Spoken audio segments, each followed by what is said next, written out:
Hey there folks, this is Deckard Spade, and so you know, I'm a fan of superheroes.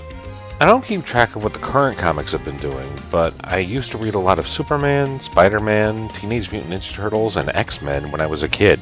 I even watched the cartoons, and as I got older, enjoyed playing games that provided superpowers like City of Heroes, DC Universe Online, and Champions Online. And so you know, I prefer Marvel to DC. Mostly because their characters had more diverse powers and better stories. I'm not saying that DC can't be good, but I just always preferred Marvel. So when I heard about MLP doing a superhero episode, I thought, wow, this could be interesting. I mean, they already kinda did a superhero with the ne'er-do-well, but this was going to be put in a comic book setting. And then I learned it was a Spike episode. I need a minute. I'll see you guys after the intro.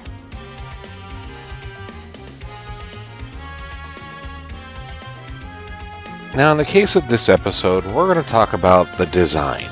To me, the Power Ponies episode seemed to ride heavy on visual theme. Yeah, there was some explanation as to what was going on, and there was a moral to the story with Spike's episode, but it highly rides on visual theme and seeing the powers as they unfurl. This in turn puts an emphasis on the fact that Spike has no powers himself, and despite this, becomes one of the more useful characters of the episode. So without further ado, let's discuss the themes of each individual hero.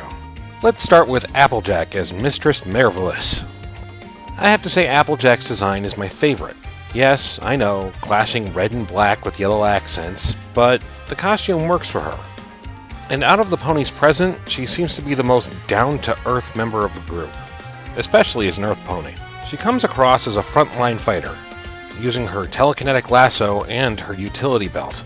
Her whole look screams horse-themed superhero, and out of all the designs, this is the one that we see return in later episodes. Then we have Rarity as Radiance. This character obviously was a Green Lantern without actually saying so. It just takes on Rarity's flair, which, to be honest, isn't a bad character design. Rarity's creativity, combined with her ability to make things with her mind, makes this the optimal power set. Also, the way that she just climbs those stairs during the episode, it's awesome. Then we have Philly Second, which is Pinkie Pie. A general speedster, Pinkie Pie is already a hyperactive character. This just puts her legs on steroids.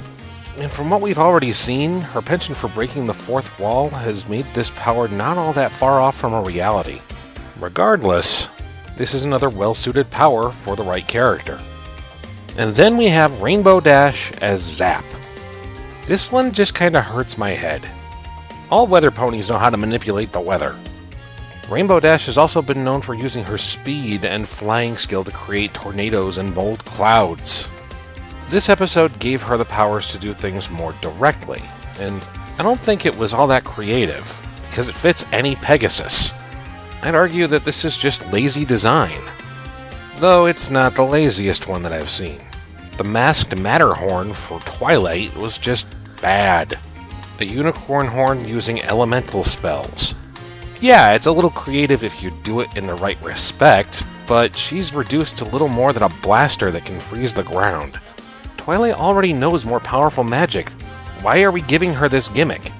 It's just giving her a silver horn cover and telling her to shoot through it. And then we have Fluttershy as Saddle Rager. This one goes for the idea of the timid one losing control.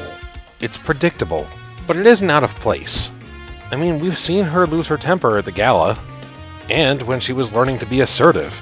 And I get this isn't the Fluttershy from later seasons that we've seen develop, but I'd expect a bit more from her at this point. And then we have Spike as Humdrum. This is just a dragon in generic sidekick apparel. Comic relief meets semi-useful in the right circumstance. In the comics, he's just a small colt. And I get that the show was originally marketed towards girls. But when you have every single girl be the major hero, and then the guy ends up being the bumbling sidekick, it just perpetuates the sexism in reverse. This can also be seen in the henchmen, which are all guys, but they also seem to have more flair than Humdrum. At least all of them seem to be hairstylists, which is still more of a theme than the bumbling sidekick. Out of all of the characters in this episode, though, I have to say I love the Maniac's design. The use of bad horse and hair puns. The way that she laughs maniacally, and the way that she carries herself as superior to all of the others. This is a tacky villain, but it's a tacky villain done right. She sticks to her theme, she knows what she can do, and she goes through the entire episode without a doubt in her mind that she'll succeed. Say what you want, but this is one of the most confident villains inside the series so far. And she's having fun while she's doing it.